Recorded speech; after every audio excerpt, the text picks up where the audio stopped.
Marcus Aurelius is among the most well-known and well-liked Stoic philosophers of all time.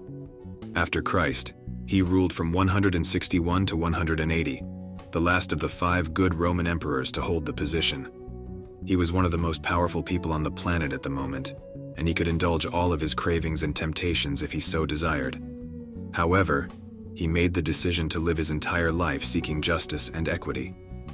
While in power, Aurelius found the time to pen the Meditations, a collection of autobiographical essays that has come to be recognized as one of the foundational texts of Stoic philosophy. In the Meditations, Aurelius describes how most to-do lists and self-help books focused on embracing a cosmic perspective and critically assessing your perception of both yourself and other people. As the head of a powerful empire that saw multiple wars, Aurelius applied his own Stoic philosophy to let go of anxiety and stress, and to be the most competent and trustworthy leader he could be. The well-known and ancient philosophy of Stoicism is not just a theory, but also a very inspiring way of thinking and doing. The Stoics firmly believed that moral behavior required sound judgment and reason, and that moral behavior was the key to personal fulfillment. In light of this, we'll talk about how to develop a logical mind in this video by understanding 5 essential ideas from Marcus Aurelius's teachings that will help you think more clearly. To proceed, please confirm that you are subscribed to this channel. Your subscription is essential to our success and serves as our source of inspiration for new video content. Tap Become a Member. First lesson, develop your senses and hone your perception. Marcus Aurelius says, choose not to be harmed and you won't feel harmed. Taking charge of your perspective is among the most significant principles learned from Stoicism. You are not and have not been hurt. We're used to criticizing everyone and everything we come across, including people, things, and ceases. Every individual is given a value evaluation. Something was either excellent, poor, fascinating, dull, lovely, or ugly. For instance, we are unaware of how exhausting this activity is and how it could affect our lives. For example, if you have a really bad day and regard every interaction as bad, it makes the day feel much worse. If you call a party you attended uninteresting, that will only be one dull event in your week. Our initial judgments of objects are usually influenced by our emotions, which suggests that they are probably not entirely objective.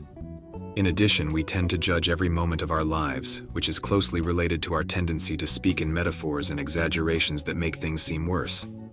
You may alternatively say that your boyfriend broke your heart, referring to the fact that they essentially no longer feel the same way about you as they previously did. Your thoughts and words have an impact on your emotions. It's not the situation itself that makes you feel bad. It's the way you unintentionally choose to think about it. The Stoics, on the other hand, counsel individuals to use prudence when making judgments and to give everything they come across due thought. Being careful can involve undoing your judgments, which is merely seeing past them to see things from a more fair and pleasant perspective. Try to take that boring gathering as a chance to see a new place and get to know some new people. Try not to pass judgment on other people.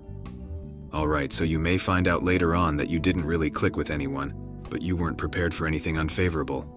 The best way to start retraining your viewpoint on life is to practice avoiding making snap judgments on everything based on your initial feelings and impulses.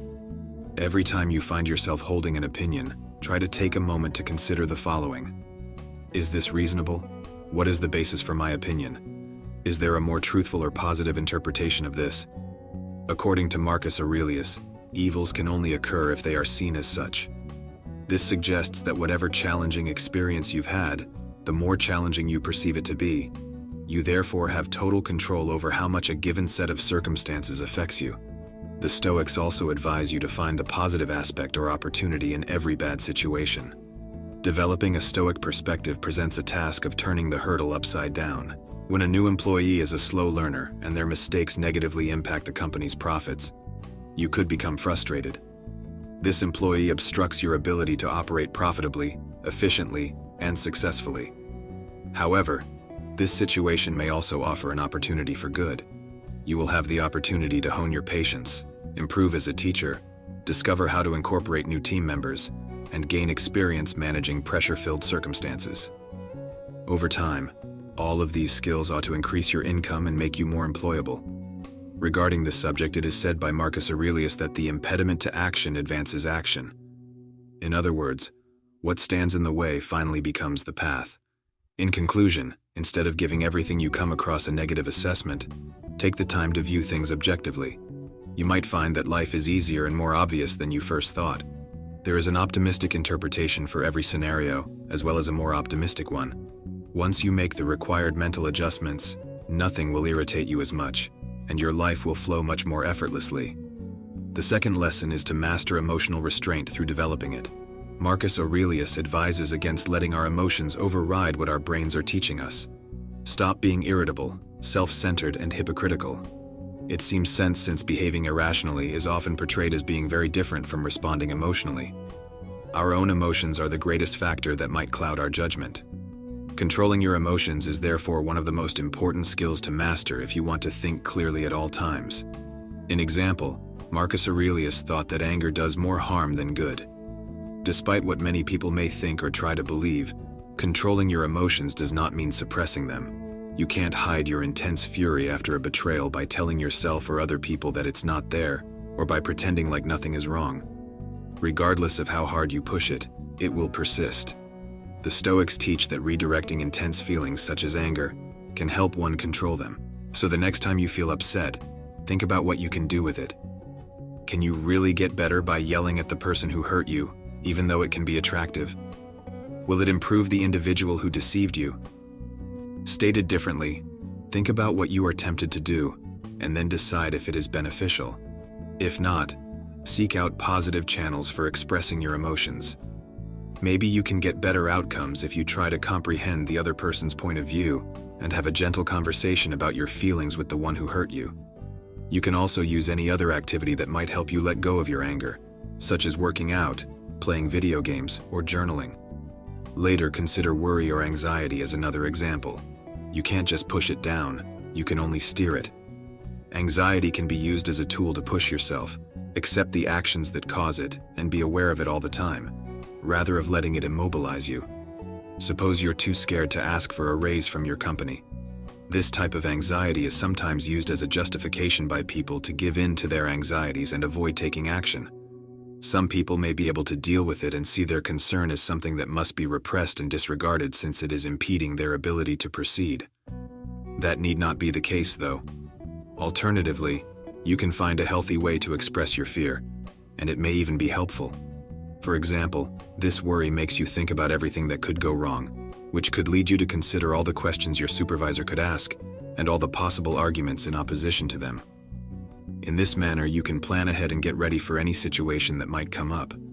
Dread may be a strong motivator to take action, push yourself and grow as a person.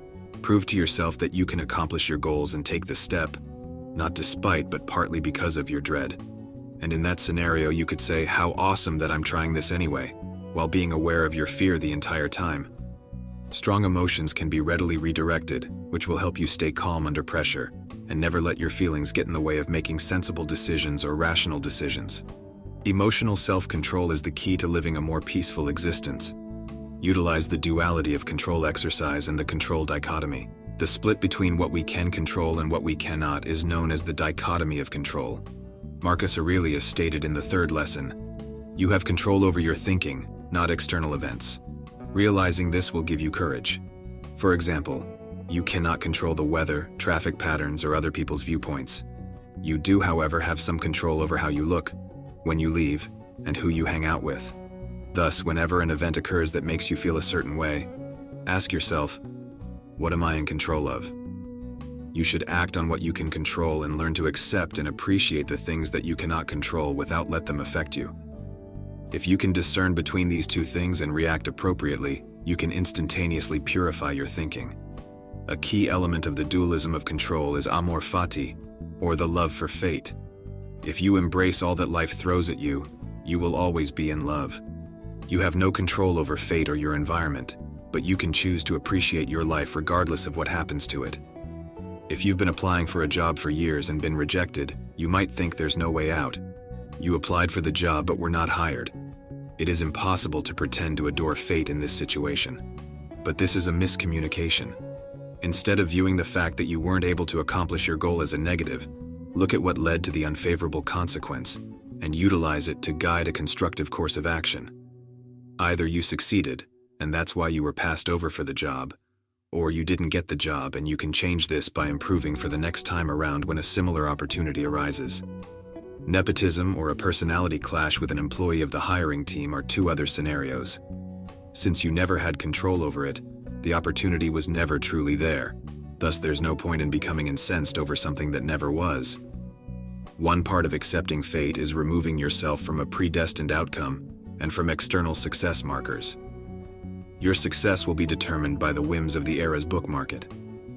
However, you are in power of your success whether you choose to measure it based on your degree of satisfaction with the outcome or the amount of effort you put into it.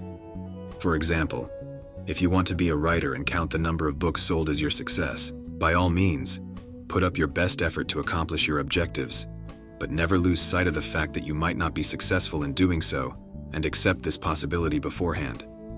If one chooses to accept everything else as it is, and focuses only on the things under their control, they will discover that they remain composed no matter what happens. The fourth lesson is to accept and acknowledge the virtues. A virtue can be defined as morally pure action, or to put it more simply, as the epitome of character perfection. According to Marcus Aurelius, delve deep within yourself, for a wellspring of goodness is ready to gush forth if you persist in your quest. Such actions are advantageous to you, the people around you, and the greater good. The idea of a connected universe, in which everything and everyone is interconnected, is one that Stoicism supports. Therefore, you ultimately gain when you act in the interests of the greater good. The Stoics were sure that those who dedicated their lives to the good of society were the most in tune with reason. In other words, they lived according to their values. The Stoics, on the other hand, hold that the absence of virtue was caused by ignorance. Your guiding principles can help you stay grounded and on the correct track when life presents you with difficult circumstances. As a result, people who possess the most virtue usually radiate serenity and poise. To be virtuous, one must internalize the four Stoic cardinal virtues: justice, courage, temperance, and knowledge. The Stoics defined wisdom as the capacity to distinguish between good and bad, neutral, and all in between. When given a decision, one must learn to set aside emotions and allow reason to determine what is ethically correct. You can view both options with objectivity when you possess wisdom. Then comes justice. Wisdom, or the commitment to doing what is right and fair for oneself and others, is the foundation upon which justice is based. According to the Stoics, it is one's duty to oneself, other individuals, and society as a whole. Courage, the third virtue, allows one to take action despite their own fear. It inspires you to act for the greater good or to take risks, even when you are unsure of the results. Rather than the complete eradication of desire, fear, or anxiety, courage is the conscious decision to proceed in the face of emotional barriers. Finally, moderation, often known as temperance, refers to the practice of keeping a middle ground between extremes. It entails exercising self-control, discipline, and restraint. Marcus Aurelius highlighted the way that our capacity for self-regulation distinguishes humans from other animals. Temperance prioritizes long-term health over transient enjoyment. Consider something ordinary, such as a bag of chips. While eating the entire bag could make you feel good temporarily, it can be harmful to your health and even your mood. Restraining yourself in this situation means to stop after a few bites.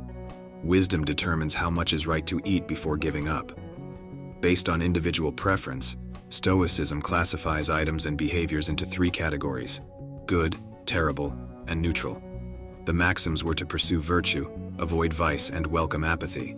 Breaking these norms meant supporting evil, thieving, being disrespectful, irresponsible, or not trying to do good. Indifferent actions, such as taking a leisurely stroll, achieved neither. These principles encourage composure and serenity. You can always develop a tranquil mind and travel the morally upright path guided by reason in addition to bettering yourself. If your actions align with these virtues, take a broader perspective. Fifth lesson: see things more broadly. It's essential to adopt a bird's-eye view and see everything at once whenever you want to talk about individuals, as Marcus says Aurelius. As stated in our last quote from Plato, cultivating mental clarity greatly depends on embracing a broad perspective. In the madness of life, we often find ourselves entangled in every issue, with every issue appearing to be the weight of the entire world. Picture yourself in a tiny group, and you'll feel as though there are too many people in the entire city. But if you stand back and adjust your viewpoint, you'll see an entirely different reality. Essentially, when we take a step back and consider the vast fabric of our universe and life, we realize how small our individual experiences are and how tiny we are in the overall scheme of things. This shift in viewpoint makes clear the huge world that lies beyond our direct line of sight. People often forget that there are other people's experiences and opinions to take into account even within their own lives. Imagine someone who has a bad dog-related encounter. They can have trouble imagining that dogs could be loved companions to others until they actively embrace the potential of various experiences. There are many benefits to periodically taking a step back and asking yourself, what am I missing or not understanding? This self-examination method is crucial. Imagine having to choose between accepting a position that has just opened and staying in your current role. Making such a decision could seem challenging, particularly if you're unsure of which will best assist you in reaching your objectives. Even if your current job offers stability and you are wary of the additional responsibilities that come with a promotion, the temptation of greater income tempts you. You can believe that this situation is trapping you, but below the surface, there are a ton of untapped possibilities. Have you thought about making a complete career change or investigating a side project that would be a good fit for your current role? Maybe concentrating on a hobby can help you take your mind off of less fun tasks. It is entirely possible that many unexplored life pathways remain unknown to you. Adopting a broad perspective instead of concentrating exclusively on current difficulties tremendously aids in making well-informed decisions. Getting new perspectives helps you establish priorities and develop opinions. To arrive at a comprehensive conclusion, it is important to consider all relevant viewpoints and choices. Furthermore, stepping back entails temporarily releasing oneself from one's own biases and ideas. Setting aside your wishes may help you see things from a different angle and motivate you to consider the people in your life and the duties you have to them. In the heat of the moment, you may consider a waste of time like littering. When you stop and stretch your perspective to think about the entire world and the possible consequences if everyone followed suit, the magnitude of your tendency to litter, in contrast to the sustainability of the planet, becomes strikingly evident. The Stoics held the previously established beliefs that everything in the cosmos is interrelated and that the well-being of the world as a whole improves your personal well-being. It's important to take a step back and look at the world around you rather than just your own life when you're faced with a decision, problem, struggle, or change in your life. You can think about a few things within. This can occur immediately or later, maybe as you think back on your day, while you're out for a walk, or even journaling about it, a habit Aurelius especially loved. The most common queries are, what are the possible long-term effects of my decision or action? How could my opinion of this be different from someone else's? Do I know somebody who might be able to assist, who is going through a similar thing, or who shares my objectives? Does my choice or behavior affect how I feel? Does it affect the people who are closest to me? Exist any alternatives that I may not have considered yet? You will find that it is easier to understand your choices, actions, and thoughts if you take the time to consider all aspects of the universe. It also gives you the opportunity to help the rest of the world, which is advantageous to you both. You'll always have a broad perspective when you consider everything, which releases you from unjustified doubt or limitation. Stay subscribed for more life-changing lessons. Click on the left video to meet me again.